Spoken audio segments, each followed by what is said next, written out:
ایک یونیورسٹی کی مینجمنٹ میں خاتون تھیں، کہتی ہیں صاحب آپ کو نہیں پتا کیا ہو رہا ہے یہاں پہ. اچھی لڑکیاں، کیونکہ ان کو سارا پیرنٹس نے بتایا کہ بیٹا CGP اچھا آنا ہے، ہمیں اور کچھ نہیں پتا، نمبر اچھا آنے ہیں. کہتی ہیں کہ وہ اپنے ٹیچرس کا فزیکل ہو رہی ہیں، اپنے ٹیچرس، اور وہ ٹیچرس کیا ہے 50 سال 40 سال 60 سال کا ٹیچر ہے، ٹھیک ہے، وہ فزیکل ہو رہی ہیں کہ سر نمبر دے دیں گے.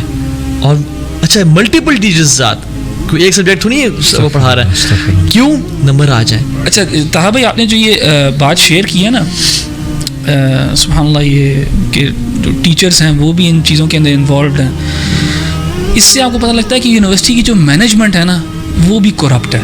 کیونکہ جب یہ یونیورسٹی میں چیزیں ہو رہی ہوتی ہیں نا، یونیورسٹی کو پتہ ہوتا ہے کیا ہو رہا ہے. یہ تو چیز ایگزسٹ کرتی ہے گراؤنڈ کے اوپر کہ یونیورسٹیز بائی اینڈ لارج جو ہیں وہ کو ایجوکیشن سینٹرز ہیں. اب کیا سولوشن ہے بچوں کے لیے کہ وہ جب ادھر جاتے ہیں کہ وہ ان فتن سے بچ کے رہیں، کیونکہ جس ایج کے اندر وہ ہیں وہ ہارمونز بھی اس طرح فائر کر رہے ہیں، وہ بھی ان کے خلاف جا رہے ہیں، جو میڈیا وہ دیکھ رہے ہیں وہ بھی خلاف جا رہا ہے ان کے، جو پیئر پریشر ہے، جو ان کے دوست ہیں ریئل لائف اپرچونٹیز جو ہیں ان کی، اگر وہ یہ چیزیں نہیں کرتے تو وہ آئسولیٹ ہو جاتے ہیں زیادہ، ان کو مے بی ڈپریشن ہو جانے لگ جائے گا. یہ ویسے ہی ایک ایسی ایج ہے where you want to fit in, آپ اپنے پیئرس کا اپروول بھی چاہتے ہو. There is so much going against these poor kids. ایک بیچارے کیا آپ کیا سجیسٹ کرتے ہیں کہ پریکٹیکلی کس مائنڈ کے سیٹ کے ساتھ جائیں اور وہاں جا کے اپنے آپ کو کیسے بچا سکیں؟ اس ایج کے اندر جو ہے نا انسان اپنا راستہ طے کرتا ہے، اس ایج کے اندر انسان اپنا ذہن بناتا ہے کسی چیز کے بارے میں.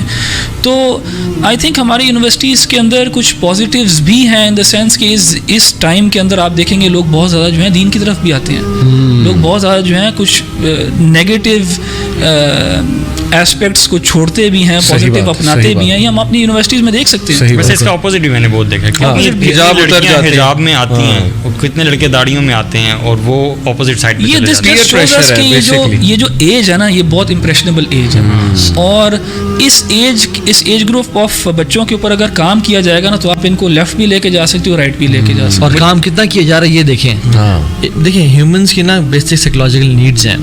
ایک جو 1 to 10 ایئرس کا بچہ ہے نا، اس کی سب سے جو بیسک سائیکولوجیکل نیڈ ہے وہ یہ ہے کہ ایم آئی بینگ ویلیوڈ اور ناٹ، مجھے ویلیو دی جا رہی ہے نہیں. دیٹس وائی وی سے کہ اگر آپ امپورٹنٹ کام کر رہے ہو کہ بچہ آتا ہے گیو ہم اٹینشن، گیو ہم ویلیو. جو اراؤنڈ 15 to 25 ایئرس کی ایج ہے نا، سم چائلڈ سائیکالوجسٹ سے کہ اراؤنڈ 10 to 20، کچھ کہتے ہیں 15 سے 25 کے بیچ میں. اس میں 2 چیزیں ہوتی ہیں. اس میں ہوتا ہے کہ ہاؤ ڈو آئی لک، اور دوسرا what my peers think of me, what my company thinks of me. ایک سسٹر کہ مجھے کل روتے روتے میسیج آیا، she was very emotional and she said کہ تو ابھی میں گناہوں کے راستے پہ تھی، برے راستے پہ تھی، اور at a very young age اچھی تربیت کی وجہ سے میں نے وہ سب چھوڑا اور میں نے حجاب نقاب کرنا شروع کر دیا، میں نمازیں پڑھنا شروع. I was very happy, I had a strong relation with اللہ سبحانہ تعالیٰ. میں یونیورسٹی میں گئی، پہلا سیمسٹر سارا گزر گیا کیونکہ آئی واز انسیکیور، بہت ساری چیزیں مجھے ہرٹ کرتی تھی، تو میں نے کسی کو اپنا دوست نہیں بنایا اور آئی واز کمفرٹیبل. ٹھیک ہے کہ ان سیکنڈ سیمسٹر کیا ہوا مجھے کہ ایک لڑکے نے میری بہت پریز کی، میری تعریف کی اور سب کچھ، تو میں نے اس کو اپنے فرینڈ زون میں لے آئی اور آہستہ آہستہ میں اس میں انٹرسٹیڈ ہو گئی.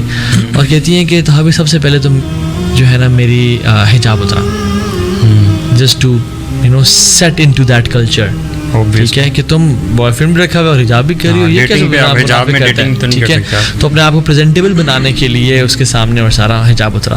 اور کہتی ہیں کہ ایسا ایسا تو ابھی میری نماز میں چھوٹ گئی. شی واز کرائنگ، اس کے دل سے نا سے پھٹ رہا تھا کہ میں I just want to get back. اور بار بار کہتی مجھے اللہ چاہیے، بس مجھے سمپتھائز اور ایمپتھائز کرنا چاہیے ان کے ساتھ، سمپتھائز اور ایمپتھائز کرنا چاہیے اپنے بچوں کے ساتھ. کیونکہ جس طرح وہ یہ بمبارڈ کیے جا رہے ہیں اور پھر ان کو یونیورسٹیوں میں چھوڑ دیا ہے، اور یونیورسٹی بھی کوئی چارج نہیں لیتی ان کی مورل گرومنگ کا اور ان کی تربیت کا. یونیورسٹی کہتے ہیں کہ بھائی ہم آپ کو جو دے رہے ہیں بس یہی، بلکہ دے انکریج اپوزٹ جینڈر، آپ آپس میں گروپس بنائیں. کچھ اگر ایڈمنسٹریشن کرنا بھی چاہے وہ نہیں کر سکتے، وہ فوراً لیفٹسٹ ملیٹنٹ لیفٹسٹ کی طرف سے نیریٹو آتا ہے. آپ دیکھیں لاہور یونیورسٹی نے، یونیورسٹی آف لاہور نے، وہ جو کپل تھا جنہوں نے آپس میں پروپوز کیا، ان کو ایکسپیل کیا، ایکشن لیا ہے کہ جی آپ غلط کلچر، پیرنٹس کہیں گے یہ کیا ہو رہا ہے، وہ فوراً لیفٹسٹ شروع ہو گئے. ایون ہزارہ یونیورسٹی غالباً یا بخارا جو ادھر ہے، اس نے کچھ ڈریس کوڈز اپلائی کیے.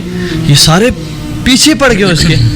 اچھا ہماری یونیورسٹی میں یہ ہے کہ آپ بوائز آپ پاجامہ نہیں پہن کے نہیں آ سکتے یونیورسٹی میں, ٹھیک ہے, یا آپ ایسے کپڑے نہیں پہن کے 3 کوارٹرز نہیں پہن کے آ سکتے. They will not have that mass kind of issue. Yes. لیکن خواتین جو مرضی پہن کے آئیں کوئی ایشو نہیں ہے. آپ یونیورسٹی میں پتنگ نہیں اڑا سکتے, آپ یہ کام نہیں کر سکتے, کچھ رولز ہیں, لیکن ایک لڑکے نے لڑکی کی گود پہ سر رکھا ہوا ہے اور بینچ پہ دونوں بیٹھے ہوئے ہیں, اس میں کوئی ایشو نہیں ہے ان کو.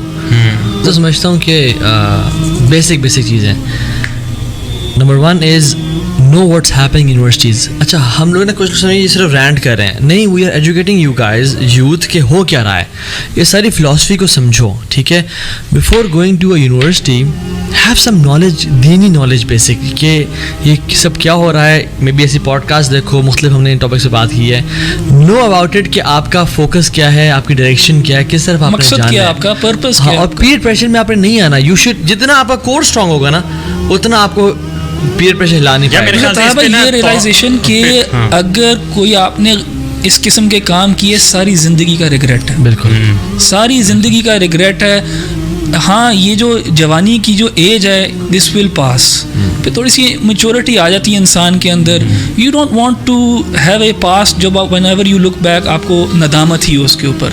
تو یہ چیز کی ریئلائزیشن بھی کہ انسان جو ہے اس طرح کے کام کرے جس سے اس کو کل ندامت نہ ہو. یہ ریئلائزیشن اگر آپ تھوڑا سا فیکٹ بیسڈ بنے نا بات کریں تو نہیں آ سکتی. میں سمجھتا ہوں اس ایج میں پیرنٹس کی انوالومنٹ بہت زیادہ ضروری ہے. میں اسی پہ آنے لگا تھا کہ پریکٹیکلی اسپیکنگ یہ اگر ہم ان کے شوز میں جا کر دیکھیں نا تو وہ آگ میں ہے. بالکل. اور جس طرح دیکھیں احمد بھائی, ٹو بی آنیسٹ سیکسٹنگ اتنی کامن ہو چکی یونیورسٹی اسٹوڈنٹس میں, اتنی ہو چکی, sorry to use this word, everyone knows یہ کیا ہوتا ہے, کہ آلموسٹ ہر second person is involved in it. اب میں پریکٹیکلی 2-4 لوگوں کو جانتا ہوں جو اپنے آپ کو کیسے بچاتے ہیں. ایک وہی بنیادی بات کہ کمپنی اچھی, ان کی کمپنی اچھی ہے وہ بچ جاتے ہیں. ابھی ریسنٹلی میں ایک لمس کے لڑکے کے ساتھ بیٹھا ہوا تھا.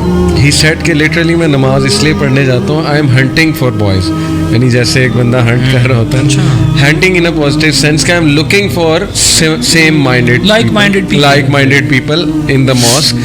اب یہ بچہ ایفرٹ کر رہا ہے. This struggle is not everywhere. میں یہ سمجھتا ہوں ہر بچے کا مائنڈ اتنا اسٹرانگ ہے ہی نہیں کہ وہ ایسے ڈیسیژن لے سکے. ہے نہیں, لیکن دیکھیں ہم ایجوکیٹ کر سکتے ہیں, ہم انہیں سمجھا رہے ہیں کہ جو پیرنٹس ہیں یا جو ہم جیسے لوگ جو ہیں who been through this process, ہمارے اوپر رسپانسبلٹی ہے کہ بچہ جب یونیورسٹی جانے سے پہلے اس کو کلیئر کٹ وداؤٹ اینی جھجک آپ بتائیں بیٹا یہ سیناریو ہے, یہ تمہاری ڈیزائرز ہوں گی, یہ فتن ہے, ان چیزوں میں نہ پڑھنا, اگر پرابلم ہوگی میرے پاس آنا. ایک بڑا بھائی ہونا چاہیے, ایک بڑا کزن ہونا چاہیے, ایک بڑا دوست ہونا چاہیے, ایک پیرنٹ ہونا چاہیے جو اپنے بچوں کو ان پٹ فالز کے بارے میں کلیئرلی بتائے. فرینکنیس نہیں ہے نا اصل میں پیرنٹس اور بچوں کی, ہونی چاہیے. ہمارے پیرنٹس انسٹرکشنز دینا کتنا آسان ہے نا. انسٹرکشنز تو آلریڈی پیرنٹس بہت دیتے ہیں برو, اس بارے میں نہیں دیتے. Nobody tells their پیرنٹس کو ایجوکیٹڈ ہونا پڑے گا ان چیزوں کے بارے میں, کیونکہ پیرنٹس کو پتہ ہی نہیں کیا ہو رہا ہے یونیورسٹی, ان کو پتہ ہونا پڑے گا. مجھے تو لگتا ہے کہ جو اسٹوڈنٹس ہیں نا وہ اپنے پیرنٹس کی بات کو بس ادھر سے سن کے ادھر سے نکال دیتے ہیں, کیونکہ انہیں یہ لگتا ہے کہ پیرنٹس ہمارے ہر وقت بولتے رہتے ہیں. کیا بھی بہت زیادہ ہے نا. So even if they tell these instructions I would say کہ شاید وہ سنا ہی نہ. مگر علی بھائی ڈیپینڈ کرتا ہے کہ آپ کے ساتھ relation ship over the years کیسا بنا ہے. لیکن آپ سب سے پھر یہ ہے کہ جو ایک نوجوان جا رہا ہے یونیورسٹی میں اس کا کیا آبجیکٹو ہونا چاہیے اور کیا اس کے گولز ہونے چاہیے, کیا پرپز ہونا چاہیے, کیونکہ اگر یہ ویل ڈیفائنڈ ہوگا تو پھر وہ بھی کچھ نہ کچھ اس کو بھی ڈائریکشن ملے گی. تو کیا آپ کے خیال میں کیا ہونا چاہیے؟ احمد بھائی آوے کا آوا بگڑا ہوا ہے ہماری سوسائٹی میں. Meaning and purpose of education ہی اور اس میں سب سے بڑے قصوروار پیرنٹس ہیں. پیرنٹس نے اپنے بچوں کو شروع سے گریڈ لینے میں لگایا اور نمبرز لینے میں لگایا, اور نالج اور ریسرچ اورینٹیڈ جو ایٹیٹیوڈ ہوتا ہے وہ کل کیا. ٹیوشنز میں بھیجا, اکیڈمی میں بھیجا کہ ریلیٹیو سے کمپٹیشن ہے, نہیں پاس نہیں نمبر لینے. اور دونوں کام نہیں ہو رہے, دونوں کام نہیں ہو رہے. دوسری بات کہ تم نے پیسے کمانے, حالانکہ یہ دونوں ہی میننگ اینڈ پرپز ایجوکیشن سے کوسوں دور باتیں ہیں. تو بچپن سے ہی ٹریننگ بری ہے, وہی چیز کیری فارورڈ ہوتی ہے آگے یونیورسٹی لائف میں. پھر یونیورسٹیز جو پیپرز بناتی ہے وہ بھی راٹ لرننگ پر بیسڈ ہوتی ہے, وہ بھی اس کو مزید پروموٹ کر رہی ہے کہ فوٹو کاپی لو, چھاپے چھپے مارو, کاپی پیسٹ کرو, اور کریٹیکل تھنکنگ کو کرٹیل کرنا. عورت جو ہے نا وہ نہیں اپریشیٹ کر سکتی کہ آدمی کا ذہن کتنا گندا ہوتا ہے with میں ایک regards بات to the بتاؤں، visual of the woman. کاش سمجھ جائیں. وہ محسوس یہ ان ہوتا کو ہے. بتانا بہت ضروری ہے. اپنی بیٹیوں کو، بہنوں کو، وائفز کو ہمارا کام ہے کہ یہ بتائیں، ان کو ریئلائز کرائیں کہ یہ بھیڑیے ہیں سارے. بھیڑیے سارے. واللہ if a sister would know کہ ایک مرد کے ذہن میں کیا چل رہا ہے، میں مرد ہوں اور آپ سب ڈسگسٹ ہوں گی وہ. ہم لوگ یہ وسوخ سے کہہ سکتے ہیں، ٹھیک ہے، چاہے جس طرح کا بھی مرد ہو، اس کے ذہن میں اگر آپ کو پتہ چل جائے نا کہ کیا چل رہا ہے، you would stay away from him 10 miles. Seriously. You would not come close to him. کیوں؟ کیونکہ آپ کو نہیں پتا. He would wait for years and give you gifts and give you love and give you appreciation and compliments. آپ سمجھو کہ میرے ساتھ بہت sincere ہے. And once he gets you there, اور وہ آپ کو یوں نکلے گا ٹیشو پیپر کی طرح یوز کر کے آپ کو پھینک کے جائے گا اور آپ پھر روتے ہوئے آئیں گی. اور واللہ مطلب آپ لوگ جو بات سن رہے ہیں نا، you listing from the horses mouth. ہمارے پاس روزانہ کیسز آتے ہیں. لیکن میں آپ کو بتاؤں، یہ جو بات ہم کر رہے ہیں نا، اس کے اگینسٹ اتنی ساری باتیں نا ابھی میڈیا میں. یہی چیز جب یہ بات آپ کریں گے نا، آلدو یہ سائنس سے پروون ہے جو ویڈیو کی آپ بات کر رہے ہیں، بڑے سائنٹیفک فیکٹس ہیں اس میں، مین سائیکالوجی بتائی ہے، لیکن فوراً اس چیز کو ایلیمینیٹ کرنے کی کوشش کی جاتی ہے ٹاکسک میسکولینٹی کہہ کے کہ یار تم اتنے کیسے مرد ہو گے کہ آپ اپنے اوپر کنٹرول ہی نہیں کر سکتے. مسئلہ تمہارے اندر ہے، ٹھیک ہے، مسئلہ ان میں نہیں ہے. ان کو اپنی لائف جینے دو جس طرح سے وہ جینا چاہتے ہیں، اپنا علاج دیکھ کرو. لیا نا ہم نے. لڑکیاں سمپل لڑکیاں آتی ہیں سمپل فیملی سے، and the way they get used and abused, خدا بنا لیتی ہیں مرد کو. اس کے بعد جو وہ رولتا ہے انہیں، ہماری آنکھوں دیکھے واقعات ہیں. ہم لٹرلی سمجھاتے تھے اپنی کچھ کلاس والے کو کہ یہ لڑکا اچھا نہیں ہے، تمہیں پاور نہیں آ رہی ہے، کیا کر رہا ہے تمہارے ساتھ. ہم کر رہے ہیں پاور کی. یار ان سے بچو، ان سے بچو بھیڑیوں سے. مثال طور there are bunch of pigs in a room, sorry to use this word, اور وہاں آپ جو ہے پارٹی میں چلی جاتی ہیں. What do you expect? وہ کیا کریں گے آپ کے؟ گندے ہی ہو گئے آپ ادھر. گندے ہو. آپ نے ٹیسٹ کرنا نا اس کو کہ آپ سے پیار کرتا ہے. میں نے کہا بھائی جان رشتہ بھیجیں نا. ہاں بالکل 100%. سمپل، ٹھیک ہے. ڈونٹ سے کہ ہر بندہ جو ہے نا اتنی کمٹمنٹ اگر آپ کو دے سکتا ہے، وہ نکاح میں کمٹمنٹ دے سکتا تو if you are a man enough, send a proposal to her father. اور کہیں کہ بیٹا یہ کہیں بچے لگے میرے تم، ٹھیک ہے، اگر تم if you really want me، ٹھیک ہے، don't talk to me, talk to my father. اگر وہ سنسیئر ہوا he will talk to your father because they would want the body only. Yes. They don't want to take responsibility. yes وہ ایک ہے نا ہیڈنزم کا جو ایٹیٹیوڈ ہے وہ اس کو پروموٹ کر جاتے ہیں. بس میں وداؤٹ ٹیکنگ رسپانسبلٹی اپنی ڈیزائرز کو فلفل کروں اور میں کھسکو ہو جاؤں. اور یہ پھنساتے بھی ایسے ہیں تعریف کر کے، باڈی کی تعریف کر کے، خوبصورتی کی تعریف کر کے، اور عورتیں بیچاری تعریف میں آ جاتی ہیں. جب وہ لڑکی کے پاس ہوتے ہیں اور اس سے بات کر رہے ہوتے ہیں تو میٹھی میٹھی باتیں، جب اپنے دوستوں کے پاس جاتا تو آپ سب کو پتا ہے کیا باتیں کرتے ہیں. ایسے ہی ایسا. اللہ اکبر. اور پیئر پریشر آپ دیکھ لیں کتنا زیادہ ہے. اچھا ہونا کیا چاہیے تھا کہ جن لڑکے برائی میں انوالوڈ ہیں، باقی لوگ سوچیں کہ یار بیچارے کدھر پھنسے ہوئے ہیں، اپنا کیریئر بھی تباہ کر رہے ہیں، دین بھی تباہ کر رہے ہیں، آخر بھی تباہ کر رہے ہیں، دنیا بھی تباہ کر رہے ہیں. ہو کیا رہا ہے؟ جن 50% لوگوں کے پاس گرل فرینڈ ہے نا، جن کے پاس نہیں ہے نا، وہ انفیریئر سیلف اسٹیم کا شکار ہو رہے ہیں. وہ کہتے ہیں یار ہماری تو لائف ہی کوئی نہیں. اور جب وہ آتا ہے نا because they look high upon these guys. look high upon these guys. حالانکہ sins should be a taboo. ٹھیک ہے. اور جو لوگ بیچارے اللہ اکبر جو مجاہد آج کل کے جو داڑھی رکھ لیتے ہیں اور پانچوں پہ کرتے ہیں، اور جو سسٹرز عبایا پہن لیتی ہیں، دے فیل لائک غربا. حالانکہ دس از ناٹ جسٹ غربا، اس سے بہت آگے کے اسٹیپس ہیں.